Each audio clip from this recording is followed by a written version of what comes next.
Today we will be reading Job 38 through 39, and we're going to be hearing from the Lord.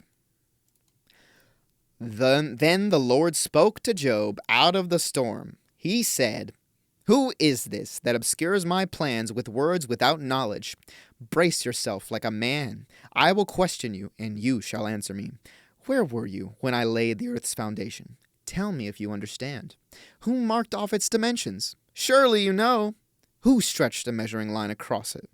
On what were its footings set, or who laid its cornerstone, while the morning stars sang together, and all the angels shouted for joy? Who shut up the sea behind doors when it burst forth from the womb? When I made the clouds its garment, and wrapped it in thick darkness? When I fixed limbs for it, and set its doors and bars in place? When I said, 'This far you may come, and no farther. Here is where your proud waves halt.' Have you ever given orders to the morning, or shown the dawn its place, that it might take the earth by the edges and shake the wicked out of it? The earth takes shape like clay under a seal. Its features stand out like those of a garment. The wicked are denied their light, and their unpraised arm is broken. Have you journeyed to the springs of the sea, or walked in the recesses of the deep? Have the gates of death been shown to you? Have you seen the gates of the deepest darkness? Have you comprehended the vast expanses of the earth? Tell me, if you know all this. What is the way to the abode of light, and where does darkness reside? Can you take them to their places? Do you know the paths to their dwellings? Surely you know, for you were already born. You have lived so many years. Have you entered the storehouses of the snow, or seen the storehouses of the hail, which I reserve for times of trouble, for days of war and battle? What is the way to the place where the lightning is dispersed, or the place where the east winds are scattered over the earth? Who cuts a channel for the torrents of rain, and a path for the thunderstorm, to water a land where no one lives, an uninhabited desert, to satisfy a desolate wasteland, and make it sprout with grass? Does the rain have a father, who fathers the drops of dew? From whose womb comes the ice? Who gives birth to the frost from the heavens? When the waters become hard as stone, when the surface of the deep is frozen, can you bind the chains of the Pleiades? Can you loosen Orion's belt? Can you bring forth the constellations in their seasons, or lead out the bear with its cubs? Do you know the laws of the heavens? Can you set up God's dominion over the earth? Can you raise your voice to the clouds and cover yourself with a flood of water? Do you send the lightning bolts on their way? Do they report to you, 'Here we are'?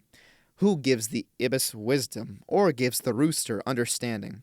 Who has the wisdom to count the clouds? Who can tip over the water jars of the heavens when the dust becomes hard and the clouds of earth stick together? Do you hunt the prey for the lioness and satisfy the hunger of the lions when they crouch in their dens or lie in wait in a thicket? Who provides food for the raven when its young cry out to God? And wander about for lack of food? Do you know when the mountain goats give birth? Do you watch when the doe bears her fawn? Do you count the months till they bear? Do you know the time they give birth? They crouch down and bring forth their young. Their labor pains are ended. Their young thrive and grow strong in the wilds. They leave and do not return. Who let the wild donkey go free? Who untied its ropes? I gave it the wasteland as its home, the salt flats as its habitat. It laughs at the commotion in the town. It does not hear a driver's shout. It ranges the hills for its pasture and searches for any green thing. Will the wild ox consent to serve you? Will it stay by your manger at night? Can you hold it to the furrow with a harness? Will it till the valleys behind you? Will you rely on it for its great strength? Will you leave your heavy work to it? Can you trust it to haul in your grain and bring it to your threshing floor? The wings of the ostrich flap joyfully, though they cannot compare with the wings and feathers of their stork.